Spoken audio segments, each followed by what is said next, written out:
Good day, viewers, and welcome to your Friday episode of Erongo Talk. Now, I'm, of course, Precious Nitanapo, your host and presenter for this Friday's episode. Now, as you guys can see, we are live and direct at the Maritime Week taking place in Walfish Bay.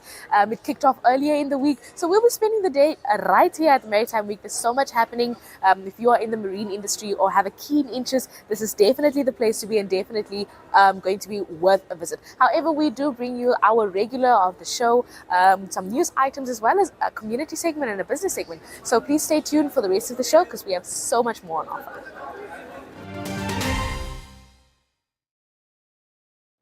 Good day, viewers, and welcome to this week's edition of Erongo Talk. My name is Leandria Mauer. I am your host, Frida Moloto. I am Emerita Shikesho. I am Patricia Tanapo. Now, as usual, we bring you the latest news, some sports news, as well as the weather and tides. Om die eerste wen te kry, is 'n goeie gevoel, man. Yes. Is that the goal, Joy? Yes, that is currently the goal. Phenomenal. I feel nice creative team. To catch up for more news stories, visit our online channel, oneup2.com, or you can visit our website at www.erongo.com.na. Alternatively, you can check out our DSTV channel, channel 285, and on GoTV, channel 25.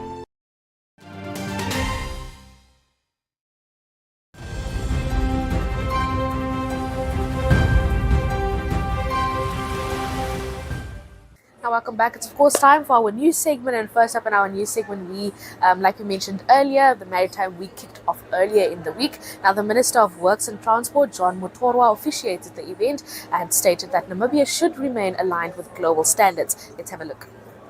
As we take bold steps to enhance our maritime sector, we must also remain aligned with global standards and global frameworks.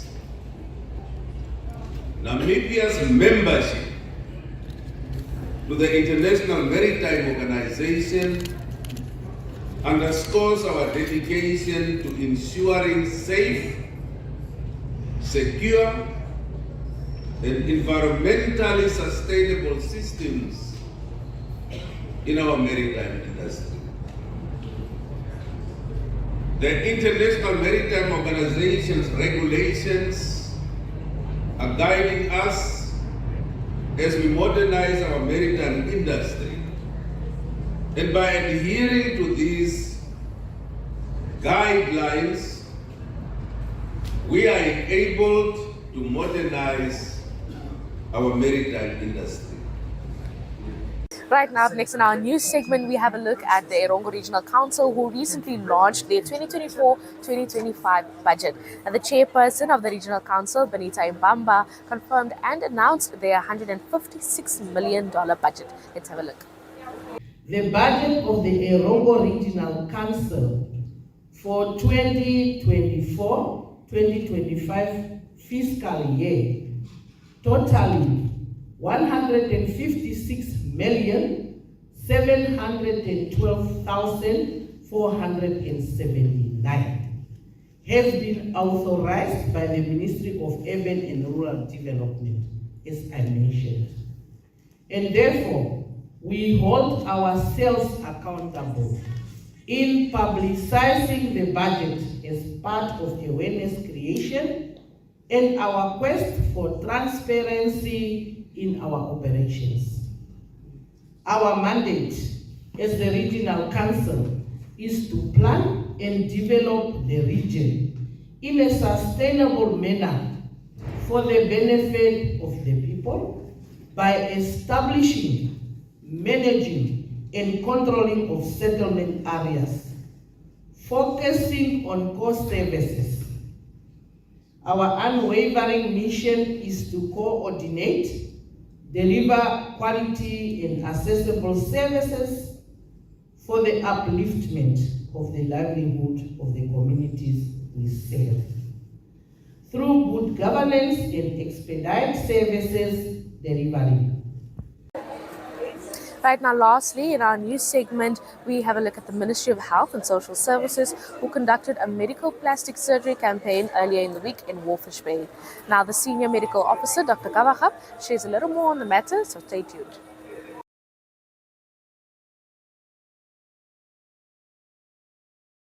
The plastic surgery campaign that we're having currently, it's not merely for the cosmetic purposes. This is truly for medical purposes. So when we have some, I think the colleague definitely alluded earlier to say that, look, it's for those patients that might have some extra fat deposit on different parts of the body. Either it's going to be on the abdominal wall, or it's going to be in the breast, where the breasts are enlarged. So once the breast is enlarged, it also hinders the posture of the patient, okay? Of the patient or the person rather in the community that you're going to have. So making it very difficult for them to walk over a period of time, or standing, or sometimes having severe back pain over a period of time, and then the lower back pains as well. So what happens here is just, I think I already mentioned it, not necessarily medication, but you have to have some surgical interventions. That's where the procedures are done surgically.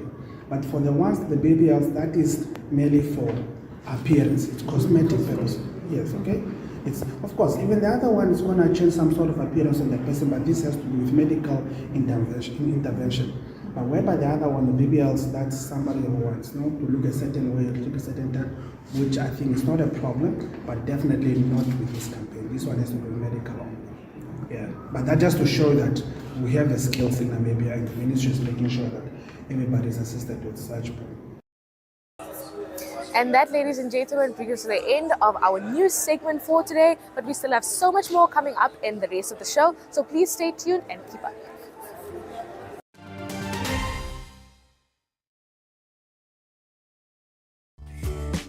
Yes, Alula Go Kid.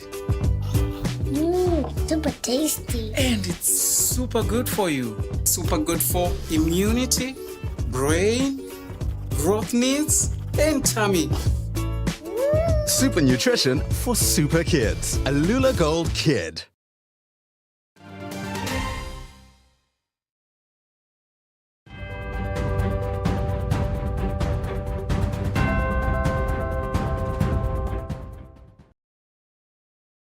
Okay, good afternoon, Ms. Kamati, and thank you for making time for us today. Today we are seated in your garden, but before we start, please just introduce yourself for the people. Good afternoon. It's my pleasure to have you guys back, into our greenhouse garden. So I am Martha Kamati. So I'm a teacher by profession. So my journey as a teacher started 15 years ago. I'm a guru now in teaching, and that's basically me. So I'm a life science teacher, responsible for grade 8 and 9, but of course I'm qualified till grade 12. But I enjoy the younger ones, okay, just to get them into the high school spirit, and so that's basically me. Okay. Now, Ms. Kamati, like you mentioned, we are in your, what you call a greenhouse. So can you just tell us a little bit more about the greenhouse as well as the rest of the garden, and then we'll take it on from there. Oh, okay. So back when I started teaching, gardening was part of the life science grade 8 curriculum. So, but then it's just theory, So that's when I decided, okay, let's start a garden, So it started as a trial and error because, sort of soils, we are like in the desert. It was a challenge. Yes, and so we took quite a long time to just get the secret, of the soil and get the soils right. But then it didn't start as our first project in the environmental club, because we were more focused on other issues, environmental awareness, cleanup campaigns and things like that. So we had our trials with gardening, and then I remember, was it 2012, 2003, somewhere there, I attended some conferences, and then also the a NIM conference, and with other schools that were like, that had gardens, and I was, I'm going to put some energy into this garden. And then we just put in more effort. We got some stakeholders all on board. We had the municipality on board. We had Rosen giving us this net, and other equipment also. And also, being in the media, and then people will come, oh, Miss Kamati, what can we do? You know, all things like that. And then the garden just, you know, it's the help I needed, you know. I just had to figure out what to do with the soil, you know, so that's where, you know, the success started. So it, I would say we are the pioneers of school gardens, especially in Swakopmund, you know. It's one of those best stories actually to you know, when it comes to school gardens. And also my exposure with other projects also, you know, and I always make sure whatever project I'm in, you know, school gardens should be part of, or just gardening. Gardening, number one, should be on the agenda. Because I just don't understand how people grow flowers and things like, and grass, and then they don't eat it. You know, like, what are you eating from that? Yeah. But yes, so over the years we had kids in, you know, kids out, you know, you know, I used to teach natural science grade 7, so you know, those grade 7, I would take them and then they will fall in love with gardening. But when they come to high school, you know, now they are old, they don't want. So I like them when they are in the younger grades. You know, like now we are starting with the grade 4s are coming in, and then they are all the way with the garden project all the way till grade 8 and 9, and then they phase out. Yeah, so we always have a group of kids coming in. So probably some of you guys were also part of the phased out. Yes, and phased out. So great when they are old, when their interest is somewhere else. But yes, here we are with another group of kids, and we are going strong. And now even in our school we have introduced agriculture. So we actually have now a group of kids that should study this. Yeah, so we have no excuse of kids phasing out.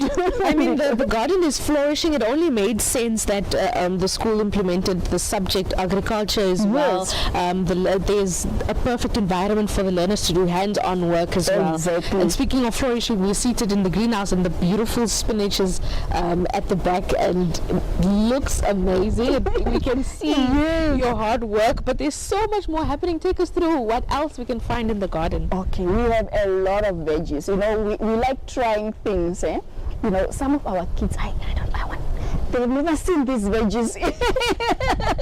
They only see them canned food, or, you know. So we like trying new veggies. But we have also incorporated fruit trees, you know, because there's not just a garden of veggies, it's also a classroom, you know. So, and if you look at what classroom and the subjects that are attached to an ecosystem, it's environmental studies, it's natural science, it's life science, it's biology, it's agriculture, it's geography, because we have soil, we have rocks, we have, you know, all those, we have the weather and all those type of things. So we try to create an ecosystem or a classroom where kids come and study different factors, different elements, you know. So so we have different fruit trees, we have bananas that are forever like weed. Maybe we should sing Banana Fall on Me, because this is just bananas all over. Yes, and the guavas and the figs, quite a lot that I can't really go through all, and we try actually to just fill up this quad, make it a jungle. The denser it is, the more, you know, life from outside also comes in, because we have now the birds and, you know, things like that. Yes. And again, of course, our veggies always, we try to put in veggies that kids know, but we also try to put in veggies that kids don't know, you know. And it's always exciting when you bring them here, and then they were, you know, one of my colleagues told me that kids saw the cabbage and then they were like, oh Miss, it's salad. so these kids only see, but when they see that, oh no, this is cabbage, this spinach, you know, then they learn. Or even a tomato, or the salad actually comes from a vegetable. Yes, or pull out a carrot, and they were like, what? They think that you have created magic, but it's not. But it's because our kids are not exposed. But this, you are exposing them. I think this is a wonderful initiative, nice exposure for the kids as well. Yes. only knows these things as salads or as items that they probably see on TV. But you've done so much work with the garden, and this includes feeding schemes and soup kitchens and so forth. Just tell us a little bit more about that as well. Yes. So when we started with our garden, we didn't have the feeding scheme at school. But over the years when it was now implemented, so the produce benefit the feeding scheme. But I always like to highlight that the main beneficiary of the produce is the kids that come on the Saturdays. They are the ones that work, sweat, in this difficult weather, so they get to benefit most of the vegetables.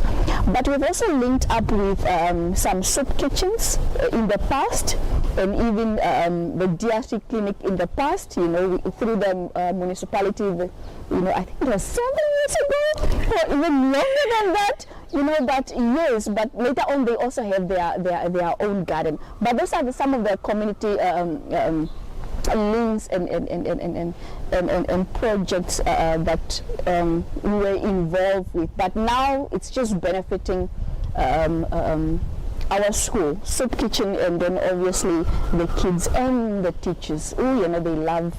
They think this is fruit and veg for them, but yes, but it doesn't cause any harm, if you give one cabbage or whatever it is. Maybe you plant that seed to also help them involved. Yes. Okay. It's okay. So I understand that in your free time you do gardening at home as well, but apart from investing so much time into the vegetables and the fruits in the garden, tell us a little bit more about yourself and what you do in your free time as well. Okay. If it's not gardening, then I'm gardening at home. But I love nature. If there's a camping out somewhere in nature, I would go. Count me in. I would go, yes. But I'm more of a I don't want to say antisocial person, but I'm more really like an indoor person in my free time, and then maybe just listening to music or just YouTube with veggies, or just go to shops, especially the vegetable part, and then I'll say, okay, I don't have this one. I don't have this one. Then I'll go check, okay, I'm going to buy the seeds, or try it out, because I just want a variety of vegetables, not only at home in my garden, but at school, especially at school, things that kids don't see, organic veggies, and then they can grow those ones or see the thing in real life, Yeah, so basically, yeah. Besides that, I'm a mother of 2, so they keep me busy. So Grace and Legend. They keep you out of the garden. Yes. They are actually part of the garden. They are actually part of the garden, especially at home. Actually, my son Legend, he loves gardening, so he's always there. He wants to help. Yeah, so and I'm trying to teach them also to love gardening, love nature, and grow their own food. Yeah. Okay. Well, thank you so much for your time, Ms. Kamati, and thank you for taking us through your garden. Thank you for the work that you do, and that you are instilling these skills and this love into the young generation and the youth and the learners and so forth. It is needed. Your hard work is seen, and it is very much appreciated. Yes, it's needed, and I hope a lot of people can actually come on board, to do this. Yeah. Great. Thank you so much, ma'am. Okay.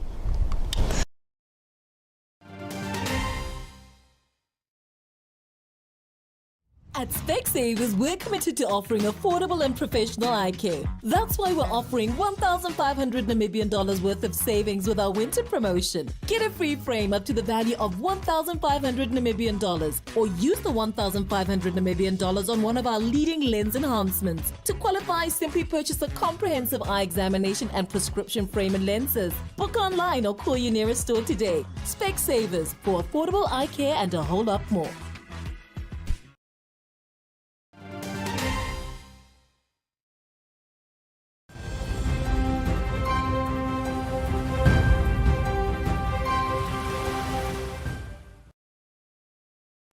And next to me, I have David van die Kerk. He's the branch manager of the Buco branch here in Swakopmund.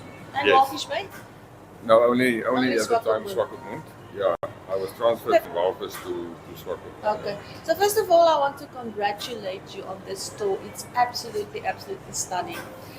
David, tell us more about the recent changes you did to this store. So yeah, that was a difficult situation at the time. Since a month and a half back, the year was nothing. It was nothing here. So we did a lot of changes here. The cut shop we moved to the back. The Timber City department we changed, and all the new features we brought in, like our electrical, plumbing, then our new tile stands and tile ranges we have, and the paint we do have inside, and all that, and Mackie and Eureka. Yeah. So yeah, so it's a huge setup we made here. No, it's definitely huge. Tell me, but why did you decide to open a branch here in Swakopmund? There was always talk about to open a branch in Swakop. We have a branch in Walvis, but we needed a bigger footprint. Yeah, because Walvis was expanding, and we have also a client base here in Swakop.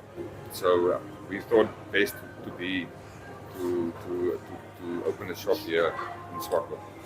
And I think that was one of the best moves we made. Yeah. Yeah. And any new features in this shop?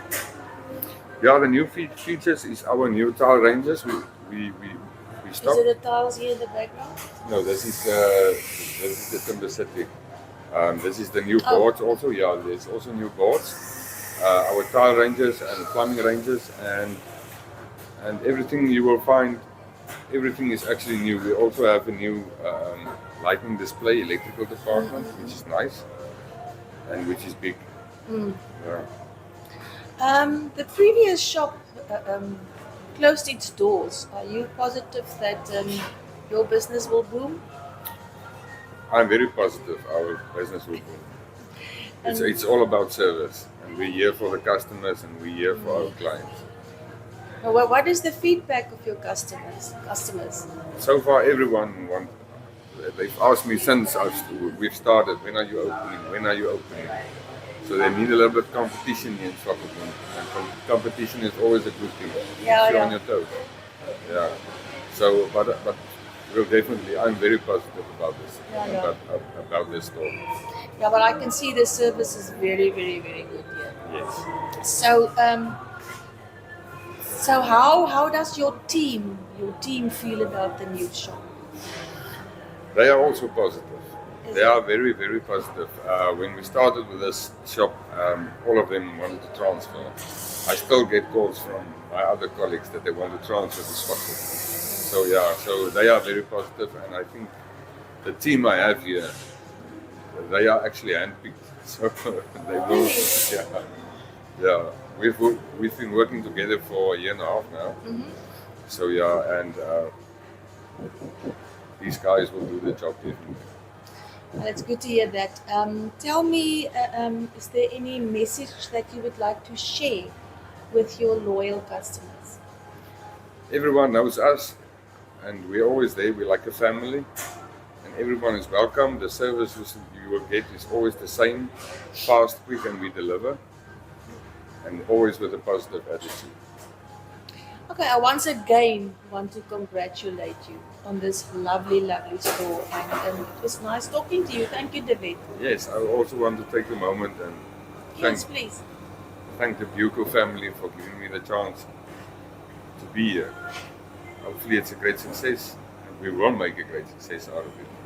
Yeah, well, with that positive attitude, it can only be a success. Yes.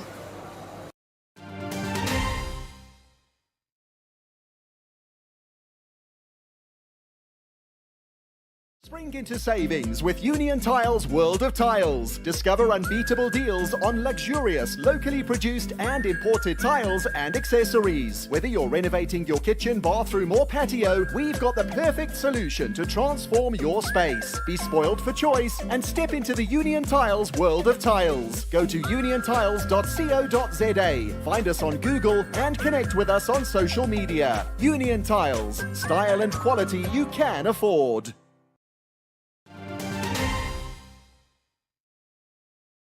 Right now, that, ladies and gentlemen, brings us to the end of our episode, our Friday episode for today. We are still live and direct right here at the Maritime Week.